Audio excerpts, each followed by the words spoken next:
નમસ્કાર વિદ્યાર્થી મિત્રો, ધોરણ 10 નું સરસ મજાનું પરિણામ આવી ગયું અને સર હવે અમે કોમર્સ લઈ લીધું છે. તો સર જાણવું છે કે કોમર્સના કયા કયા વિષયો અમારે શીખવાના છે, અમારે ભણવાના છે. સર ખૂબ મજા આવવાની છે કોમર્સમાં, કોમર્સની દુનિયામાં. બેટા તારું હાર્દિક હાર્દિક હાર્દિક હાર્દિક સ્વાગત છે અને સાથે સાથે પીડબ્લ્યુ કોમર્સ ગુજરાતીના સરસ મજાના પ્લેટફોર્મ પર હું અલ્પેશ વિસાણી આપ તમામ વિદ્યાર્થીઓનું ટીપણા ભરી ભરીને હાર્દિક સ્વાગત કરું છું. ચાલો સર, હવે અમે કોમર્સ લઈ લીધું અને કોમર્સની અંદર સર અમારે કયા કયા વિષયનો અભ્યાસ કરવાનો છે જરાક જણાવી દો ને. તો સૌથી પહેલા બેટા આજનો આપણો જે ટોપિક છે સર, આજનો આપણો જે લેક્ચર છે ધોરણ 11 કોમર્સમાં સર તમે પ્રવેશ લઈ લીધો છે અને હવે બેટા તમારી પાસે કયા મુખ્ય વિષયો છે અને એનો કેવો અભ્યાસક્રમ છે એની વિશેની એક ટૂંકી નાની અમથી સમજૂતી મેળવવાની છે. ઓકે, વાણિજ્ય પ્રવાહ એટલે કે સર તમારો આજે કોમર્સ પ્રવાહ છે એના વિષયોની આજે આપણે એક માર્ગદર્શિકા જોવાની છે. તો સૌથી પહેલા બેટા તમારી પાસે જે મુખ્ય વિષયો છે જોજો. હા, અમુક તો 11મું ધોરણ પતી જાય ને છતાંય તે વિષયોમાં હજુ કન્ફ્યુઝ રહેતા હોય છે. તો આજે સૌથી પહેલા બેટા તારી પાસે મુખ્ય 4 વિષય છે. હું કહું છું મુખ્ય, કુલ તો હજી બીજા ઘણા વિષયો છે પણ હું તને એમ કહું છું તારી પાસે કોમર્સની દુનિયામાં મુખ્ય 4 વિષયો છે. એટલે વિદ્યાર્થીઓ મોટા ભાગે ફોકસ આ 4 વિષયો ઉપર આપે છે. આપણે બધા વિષયો ઉપર ફોકસ કરવાનું છે તો જ સારામાં સારું પરિણામ આવશે. હોને, ચાલ સૌથી પહેલા બેટા તારી પાસે એકાઉન્ટ. સર અકાઉન્ટને ગુજરાતીમાં કહેવામાં આવે છે નામાના મૂળ તત્વ. કોમર્સનો એકદમ પાયાનો અને એકદમ મુખ્ય વિષય તારી માટે અકાઉન્ટ છે. સર ત્યાર પછી સર સ્ટેટને કહેવાય આંકડા શાસ્ત્ર. કયું શાસ્ત્ર બેટા? આંકડા શાસ્ત્ર. તો સ્ટેટને આપણે આંકડા શાસ્ત્ર કહેશું. જોજો આ શાસ્ત્રમાં પાછું મિસ્ટેક ન થઈ જાય, હમણાં પાછું બીજું એક શાસ્ત્ર આવશે જેને કહીએ છીએ આપણે સર ઇકો. શું કહેવામાં આવે બેટા? ઇકો. અને ઇકો જે છે એને આપણે શુદ્ધ ગુજરાતીમાં કહીએ છીએ અર્થશાસ્ત્ર, અર્થનું શાસ્ત્ર. અને તમારી સામે જે સર ઊભા છે એ તમને આ અર્થશાસ્ત્ર એટલે કે ઇકોનોમિક્સ જ ખૂબ જ સરળ રીતે અને ડિટેલમાં સમજાવવાના છે. ત્યાર પછી સર બીએ ને આપણે કહીએ છીએ વાણિજ્ય વ્યવસ્થા અને સંચાલન. કયા કયા વિષયમાં તમને શેનું જ્ઞાન મળશે એ પણ આજના આ લેક્ચરની અંદર આપણે શીખવાનું છે. તો આ તમારી માટે થઈ ગયા મુખ્યત્વે બેટા 4 વિષયો. સાથે સાથે જોવા જઈએ તો સર સરસ મજાની તમારી પાસે પ્રથમ ભાષા તરીકે વિષય આવશે ગુજરાતી વિષય. સાથે સાથે સેકન્ડ લેંગ્વેજની સાથે આવશે સર ઇંગ્લિશ વિષય.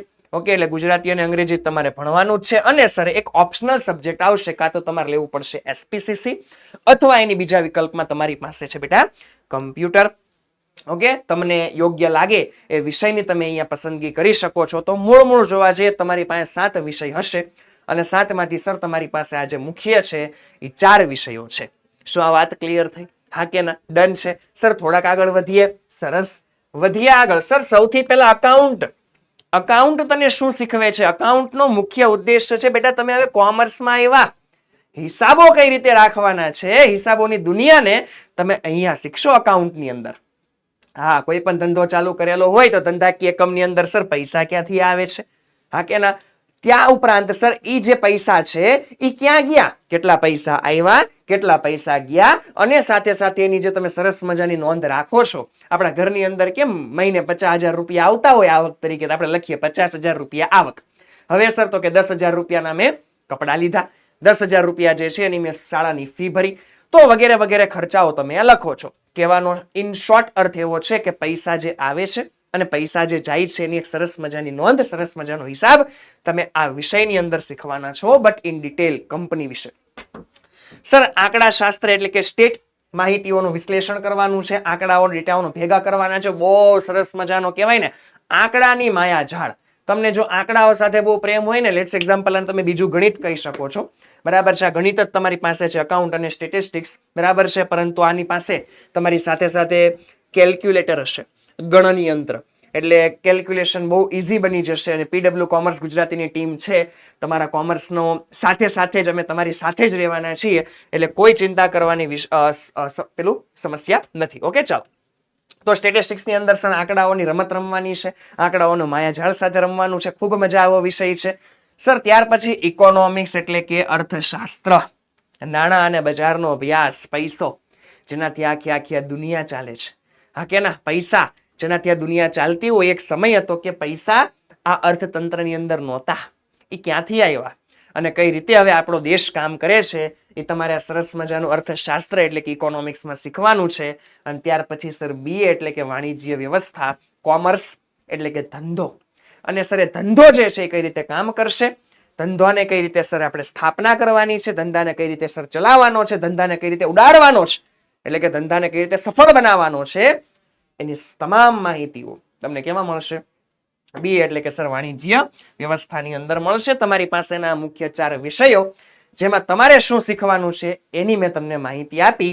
હે સર, આ 4 જે વિષયો છે એમાંથી કયો વિષય મને કોણ ભણાવશે? તો ધ્યાનથી સાંભળજે લાલા, ધ્યાનથી સાંભળજે. સૌથી પહેલા અહીંયા જે વચ્ચે આપણા સર ઉભા છે પાર્થ પંડ્યા સર, આમને આપણે બાદશાહ ઓફ અકાઉન્ટ એન્ડ સ્ટેટિસ્ટિક્સ તરીકે ઓળખીએ છીએ. ખૂબ સરસ રીતે, જોરદાર રીતે તારા કન્સેપ્ટ ક્લિયર કરાવશે આપણા પાર્થ સર. સાથે સાથે સર જે ઓસીએમ કિંગ કહેવાય ભાર્ગવ ગાયકવાડ સર, જોરદાર ભણાવે છે ભાઈ. અને આમની પાસે દરેકે દરેક જે મુદ્દાઓની જે કી છે, પોઈન્ટ બુક, અમેઝિંગ કન્ટેન્ટ, જોરદાર. અને સાથે સાથે તમારો મિત્ર, તમારો દોસ્ત, ઇકોનોમિક્સ હેકર, હું અલ્પેશ સર, તમને ઇકોનોમિક્સ ભણાવીશ. તો આ તમારા મુખ્ય 4 વિષયો તમને આ પીડબ્લ્યુ કોમર્સ ગુજરાતીની સરસ મજાની ચેનલ પર શીખવા મળશે. સર થોડાક આગળ વધીએ તો સિલેબસની અંદર શું છે? સિલેબસની અંદર સૌથી પહેલા બેટા અકાઉન્ટની અંદર તમારી પાસે ટોટલ 2 ભાગ છે. હું ઝડપથી જરાક અહીંયા ચેપ્ટરના નામ બોલી જઈશ. સૌથી પહેલા નામાના મૂળ તત્વ જેને આપણે કહીએ છીએ સર અકાઉન્ટ. હિસાબી ચક્રની એક સરસ મજાની સમજ લેવાની છે. હિસાબી પદ્ધતિ અને તેના પારિભાષિક શબ્દો વિશે માહિતી મેળવશું. આ પાયાની સમજ છે. જો આ 3 ચેપ્ટર એકદમ પાયો, તમારો આજે પાયો પાકો કરશે. 11મું ધોરણ જે છે ને પાયો છે. અને આ પાયા ઉપરથી તારે ધોરણ 12 ની એક ઇમારત ચણવાની છે. એટલે 11મા ધોરણની અંદર પ્લીઝ દરેકે દરેક વિષયનો પાયો કાચો ન રહી જાય એની જવાબદારી તારી રહેશે. ઓકે, ચાલ. વ્યવહારોની સર દ્વિઅસર અને સર ખાતાના પ્રકારો ધીરે ધીરે શીખશો કે અકાઉન્ટ જે છે એની અંદર સર ઘણા ખાતાઓ પણ આવે છે.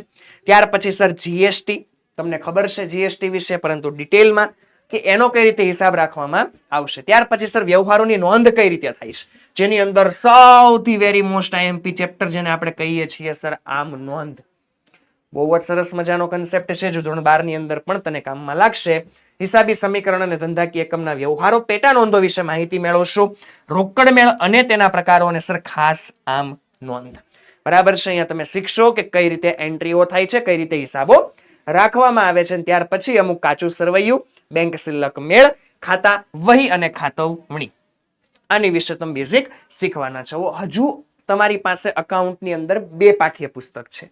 આ ભાગ 1 ની વાત કરી, સાથે સાથે આ ભાગ 2 રહ્યો. સર ભાગ 2 ની અંદર મુખ્ય હિસાબી બાબતોની અંદર સૌથી પહેલા ભૂલ સુધારણા. ઘણી વખત એવું થાય કે સર હિસાબો લખવામાં ભૂલ થઈ ગઈ છે, તો એને કઈ રીતે સુધારશું? તો એવું નહીં કે ભાઈ ચેકીને હાલો સાહેબ સુધાર નાખીએ એમ, પણ આને અમુક નિયમો સિદ્ધાંતો આવતા હશે. ઘસારાના હિસાબ, સર શું છે ઘસારો ડિટેલમાં શીખશો. કોઈ પણ મિલકત તમે લાવો છો તેની કિંમતમાં ઘટાડો થઈ જાય છે, મજા આવશે.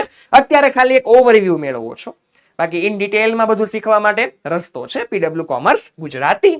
જોગવાઈઓ અને સર અનામતો વિશેની વાતચીત કરશું. સર હુંડીઓ, લેણી હુંડી, દેવી હુંડી, એવા એવા શબ્દ આવવાના છે ને, ખૂબ મજા પડી જવાની છે. કોમર્સના બાળકો છો, પાછળ પડવાનું થતું નથી. સર ધંધાકીય એકમોના નાણાકીય પત્રકો, કે સર ધંધાકીય એકમ જે છે કેવા કેવા નાણાકીય પત્રક તૈયાર કરે છે, હિસાબી પદ્ધતિની પ્રણાલિકાઓ, ધારણાઓ અને અમુક સિદ્ધાંતો, નિયમોથી બેટા દુનિયા ચાલે છે. તો આ અકાઉન્ટ જે છે એની અંદર કેવા કેવા નિયમો છે એ પણ તમને અહીંયા શીખવા મળશે. અમુક ખ્યાલ અને ઉદ્દેશ્ય આપેલા છે. હિસાબી ધોરણોના દેશીનામા પદ્ધતિ સર, બરાબર છે. આપણા ભારતની અંદર આ સૌથી પ્રચલિત છે દેશીનામા પદ્ધતિ, એના વિશે તમે અહીંયા પરિચય મેળવશો. બિન વેપારી સંસ્થાઓના હિસાબો છે. ત્યાર પછી સર ઘણી વખત એવું થાય કે મારી પાસે માહિતીઓ ઓછી છે અને છતાં સર મારે હિસાબો કરવાના છે, તો એની માટેનું એક સરસ મજાનું ચેપ્ટર છે. અને જે જૂની પદ્ધતિ છે અને જે હાલની પદ્ધતિ છે, જે પીસી કમ્પ્યુટરની અંદર સર હિસાબ કરવામાં આવે છે, બંને વચ્ચે શું અંતર છે અને કયું તમારી માટે શ્રેષ્ઠ છે એની વિશેની તમે માહિતી અકાઉન્ટ વિષયમાં મેળવવાના છો. ક્લિયર છે? હા કે ના? સર જો આગળ વધીએ તો તમારી પાસે આખો આંકડા શાસ્ત્રનો એક સરસ મજાનો સિલેબસ પડેલો છે. બરાબર છે. આ બહુ ઇન્ટરેસ્ટિંગ ભાઈ સબ્જેક્ટ છે અને ખાસ કરીને ધોરણ 12 ની અંદર આવશો ત્યારે તો બહુ હાઈ સ્કોરિંગ સબ્જેક્ટ. હું કહું છું ત્યાં સુધી લગભગ બીએ અને સ્ટેટ ધોરણ 12 કોમર્સની અંદર બીએ અને સ્ટેટ આ બે એવા સબ્જેક્ટ છે જેમાં 100 માંથી 100 લાવવા સરળ છે. ઓકે, અકાઉન્ટ અને ઇકોનોમિક્સ સૌથી અઘરું કે 100 માંથી 100 આવે, છતાં અમે ઇકોનોમિક્સ અને અકાઉન્ટ બીએ સ્ટેટિસ્ટિક્સ બધામાં 100 માંથી 100 અપાવેલા છે. ઓકે, ચલો તો તમારા જે માર્ગદર્શક છે એની વિશે તમે માહિતી મેળવી. ચલો, માહિતીના સંગ્રહમાં ભાઈ તમારી પાસે સૌથી પહેલા માહિતીનું એકત્રીકરણ છે, માહિતીનું સર નિરૂપણ છે. આ બંને ચેપ્ટરનો સમાવેશ ધોરણ 11 ના આંકડાશાસ્ત્રની અંદર. હા સર, અર્થશાસ્ત્ર આંકડાશાસ્ત્ર બંને અલગ અલગ છે. પહેલા તમે શીખ્યા નામાના મૂળ તત્વ, જેને આપણે અકાઉન્ટ કહીએ છીએ. અકાઉન્ટની અંદર તમારી પાસે બે ભાગો છે. આંકડાશાસ્ત્રની અંદર તમારી પાસે એક જ ભાગ છે, 9 ચેપ્ટર છે. પહેલા બે ચેપ્ટર આ મધ્યવર્તી સ્થિતિનું માપ, પ્રસારમાન અને આવૃત્તિ વિતરણની વિષમતા. ચેપ્ટરના નામ ભલે અઘરાયા, હા ચેપ્ટરના નામ ભલે અઘરાયા, પણ આપણે જે અંદરના દાખલાઓ છે ને તો આમ રમતા રમતા સોલ્વ કરવાના છે. કીધું ને પાર્થ પંડ્યા સર, હા એટલું સરસ મજાનું સ્ટેટ ભણાવશે ને મજા જ આવી જશે. એટલે આપણે ચેપ્ટરના નામ આરે કોઈ લેવા દેવા જ નથી. આપણને બધું આવડતું હશે, આપણને બધું આવડતું હશે. હોને, ચાલો ત્યાર પછી સર ક્રમચય, સંચય અને દ્વિપદી વિસ્તરણ ખૂબ જ અગત્યનું ચેપ્ટર. ઘણી વખત એવું થાય છે કે સર આ ચેપ્ટર ઘણા બધા બાળકને નથી આવડતું, પણ જે પાર્થ સર પાસે ભણે છે એને ખબર છે કે એમનું જ આ ફેવરેટ ચેપ્ટર હોય છે. ઓકે, એટલે આપણું કામ જ છે કે બેટા અઘરામાં અઘરી વસ્તુને એકદમ સહેલી બનાવી દેવાની છે. રાઈટ, ચાલો ત્યાર પછી સર વિધેય અને ગુણોત્તર શ્રેણી. આ ટોટલ 9 ચેપ્ટર વિશે તમારા આંકડાશાસ્ત્રની અંદર અભ્યાસ કરવાનો છે. આગળ જોવા જઈએ તો સર અર્થશાસ્ત્ર મેં ક્યાં હે, અર્થશાસ્ત્રમાં શું છે? અર્થશાસ્ત્ર એ મારો પ્રિય વિષય છે અને આપણી ગેરંટી કે તારો પણ હું પ્રિય વિષય બનાવીને રહીશ. ધ્યાનથી સાંભળજે લાલા, અર્થશાસ્ત્રના અહીંયા બે ભાગ પડી ગયા છે, માઇક્રો અને મેક્રો. ટોટલ તારી પાસે 12 ચેપ્ટર છે. કેટલા ચેપ્ટર છે બેટા? 12 ચેપ્ટર અર્થશાસ્ત્રની અંદર તારે અભ્યાસ કરવાના છે, જેની અંદર સૌથી પહેલું સર અર્થશાસ્ત્ર વિષય પ્રવેશ. શું છે અર્થશાસ્ત્ર? ઇકોનોમિક્સ શું છે એના વિશે માહિતી મેળવવાની છે. અમુક સર મૂળભૂત ખ્યાલો અને સંકલ્પનાઓ, જે આટલો બધો અર્થશાસ્ત્રનો વિશાળ અભ્યાસ કરવાનો છે, એના અમુક અમુક એવા શબ્દ જે તને કામ લાગશે આ આખો અભ્યાસ કરવામાં. સર માંગ અને પુરવઠો અર્થશાસ્ત્રના બેટા બંને પાયાઓ કહેવાય. માંગ અને પુરવઠો very very very very very most IMP content. આ બંને ખૂબ જ અગત્યના છે, મસ્ત મજાની રીતે શીખવાનું છે. સર આવક અને ખર્ચના ખ્યાલો, તમને લાગતું હોય પૈસા આવ્યા એટલે આવક થઈ ગઈ, થઈ ગયો ખર્ચો એટલે ખર્ચા, પણ આવક અને ખર્ચના બહુ બધા ભાગો પડતા હોય, તો એ તમારા અર્થશાસ્ત્રની અંદર શીખવાનું છે. સર બજાર, હા જ્યાં તમે ચીજ વસ્તુ કે સેવા લેવા જાઓ છો એની અંદર પણ ઘણા બધા બજારના પ્રકાર પડે છે અને બધા જ બજારના પ્રકાર વિશે તમારે અહીંયા માહિતી મેળવવાની છે. સર આગળ વાત કરીએ તો ભારતીય અર્થતંત્ર, જોજે અર્થતંત્ર આપ્યું અને આ છે અર્થશાસ્ત્ર, બંને અલગ અલગ છે. હા તો અર્થતંત્ર જે ભારતનું હતું પહેલા, એની વિશે માહિતી મેળવવાની છે. રાઈટ, થોડુંક સામાજિક વિજ્ઞાન અહીંયા આવી જશે કે અંગ્રેજો આવ્યા અને કઈ રીતે ભારત દેશને તકલીફ પડી. આર્થિક સુધારાઓ 3 ભણી જ ગયેલા છે તમે સર. ઉદારીકરણ, ખાનગીકરણ અને વૈશ્વિકીકરણ બહુ ડિટેલની અંદર આપેલું છે, ખૂબ મજા પડશે, વિશ્વાસ રાખજે. સર આખા દેશની આવક, રાષ્ટ્રીય આવક જોવા જઈએ તો 12 ચેપ્ટરમાંથી સૌથી અઘરામાં અઘરું ચેપ્ટર આને માનવામાં આવે છે, બરાબર છે. પણ લિટરલી કહું તો સાવ એટલે સાવ રમત જેવું ચેપ્ટર છે. મારી સાથે ભણશો એટલે આખા વિષયને એકદમ સહેલામાં સહેલી બનાવવાની જવાબદારી મારી રહેશે. ઓકે, અંદાજપત્ર વિશે શીખશું, જેને ઇંગ્લિશમાં આપણે બજેટ કહીએ છીએ. હા કે ના, તો બજેટ વિશે શીખવાનું છે. સર આર્થિક વિચારો, ગાંધી બાપુ આવ્યા, ચાણક્ય આવ્યા, પંડિત દીનદયાળ ઉપાધ્યાય આવ્યા, બધાએ પોતપોતાના વિચાર આપ્યા કે કઈ રીતે દેશની અંદર સુધારો થઈ શકે, તો એની વિશે પણ અહીંયા તમને માહિતી આપેલી છે. અને 12મું ચેપ્ટર હું લખી નાખું છું સર, પ્રાકૃતિક ખેતીના આયામો. બધા ખેતી જે છે એની અંદર અમુક બીજામૃત છે, જીવામૃત છે, રાઈટ, અમુક ખાતરો બનાવવાની વસ્તુઓ તમારે અહીંયા શીખવી પડશે. તો આ સમગ્ર ધોરણ 12 નો ધોરણ 11 નો અર્થશાસ્ત્રનો આ સિલેબસ થઈ ગયો. સાથે સાથે જો જોવા જઈએ સર બીએ એટલે કે વાણિજ્ય વ્યવસ્થા અને સંચાલન જે છે એની અંદર શું છે, તો અહીંયા મેં ટોટલ 3 ભાગ પાડી દીધા છે. જોજો, સૌથી પહેલા ધંધાનું માળખું, જેની અંદર શીખશો કે સર ધંધાનું સ્વરૂપ શું, ધંધો કોને કહેવાય, અને સર શું કામ તમે ધંધાની શરૂઆત કરો છો, ધંધાનું કામ શું છે, આ બધું તમે અહીંયા શીખવાના છો. સાથે સાથે તમારી પાસે બેટા બીજું ચેપ્ટર છે ધંધાકીય સેવાઓ, એટલે કે ધંધો ચાલુ કરવો હોય તો એની સાથે સાથે કઈ કઈ સેવાઓ જે તમને યુઝફુલ થશે. સાથે સાથે ધંધાકીય સેવાઓ ભાગ 2, ટોટલ તમારી પાસે 2 સેવા વિશે શીખવાનું છે, બેન્કિંગ છે, વીમો છે, વખાર છે. મસ્ત મજાના ચેપ્ટર્સ છે. સર માહિતી સંચાર, ઈ કોમર્સ અને આઉટસોર્સિંગ શું છે? આ માહિતી સંચાર અત્યારે આપણે જો એકબીજા સાથે વાતચીત કરી રહ્યા છીએ. હું તમને અહીંયાથી કહી રહ્યો છું, તમે આ લેક્ચર પૂરો થશે એટલે કમેન્ટમાં કહેશો કે સર જોરદાર ઇન્ફોર્મેશન આપી. તો જો વાતચીત થઈ, શું છે આ? માહિતી સંચાર. Sir e commerce, online business, એની વિશે તમે શીખવાના છો. હા કે ના? આઉટસોર્સિંગ, એક કામ કરો, બીજા પાસે કામ કરાવી લો, આઉટસોર્સિંગ થઈ ગયું. તો આ 4 ચેપ્ટર થઈ ગયા. 5મું ચેપ્ટર તમારી પાસે અહીંયાથી આવે છે, ધંધાકીય વ્યવસ્થાના સ્વરૂપો 1 અને ધંધાકીય વ્યવસ્થાના સ્વરૂપો 2. એટલે કે ધંધા જે હતા એ પહેલા કેવા હતા? લેટ્સ એક્ઝામ્પલ ખાનગી, લેટ્સ એક્ઝામ્પલ જાહેર, લેટ્સ એક્ઝામ્પલ સંયુક્ત ક્ષેત્ર.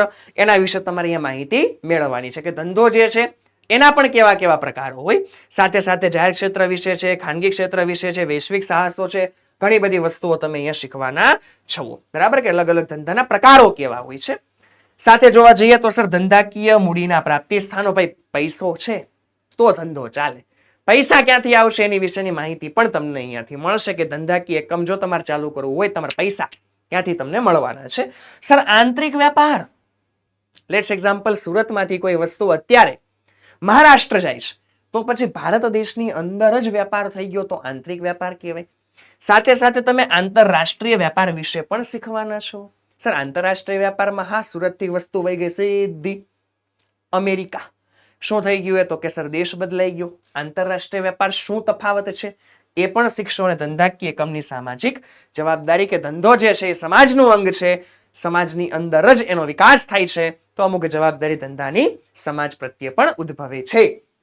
4 વિષયની ખૂબ જ સરસ મજાની બેટા તમે માહિતી મેળવેલી છે. એક વસ્તુ યાદ રાખજો, ધોરણ 11 એક ખૂબ જ એટલે ખૂબ જ અગત્યનો સર પાયાનું વર્ષ છે. પ્લીઝ આને ન બગાડતા. બરાબર છે? આઈ નો ઘણા બધા વિદ્યાર્થી એવા હોય 11મા ધોરણને પૂરેપૂરું વેસ્ટ કરે છે. આ બધા જ કન્સેપ્ટ તમને 12મા ધોરણમાં યુઝફુલ થશે. એટલે પ્લીઝ ધોરણ 11 જે છે એને સાવ એટલે સાવ રમતમાં ન કાઢવું. એક બાજુ જલસાઈ કરાય, થોડુંક શીખતું પણ રહેવું, ભણતું પણ રહેવું. હા કે ના? ઓકે, ચાલો તો સરસ મજાના તમારી પાસે આ મુખ્ય 4 વિષયો થઈ ગયા. થેન્ક યુ સો મચ કે તમે આજનો આ લેક્ચર જોયો, સમજા. ઓકે, અને મળશું બેટા હવે આપણે નવા લેક્ચરમાં અમુક કન્સેપ્ટની સાથે. આજનો આ લેક્ચર એ માટે જ હતો એ ધોરણ 11ની અંદર તમારી જે પ્રવેશ થયો છે એની માટેનું પહેલે તો વસ્તુ ખૂબ ખૂબ અભિનંદન. 11 અને 12 ધોરણની અંદર જે પ્રવેશ કોમર્સની અંદર કર્યો છે, એક વસ્તુ યાદ રાખજે, કોમર્સ લીધું છે, નિર્ણય લીધો છે, તો નિર્ણયને સાચો કરવાની પૂરેપૂરી જવાબદારી તારી હોય. તારી અંદર તાકાત હોવી જોઈએ કે કોમર્સ લઈને પણ સફળ થઈ શકાય છે. ઓકે, તો કોમર્સની દુનિયામાં ફરીથી હું હાર્દિક સ્વાગત કરું છું. ઇંતજાર રહેશે લાઈવ ક્લાસમાં. મળશું પછી ભણવામાં. ઓકે, મળીએ. જય શ્રી કૃષ્ણ.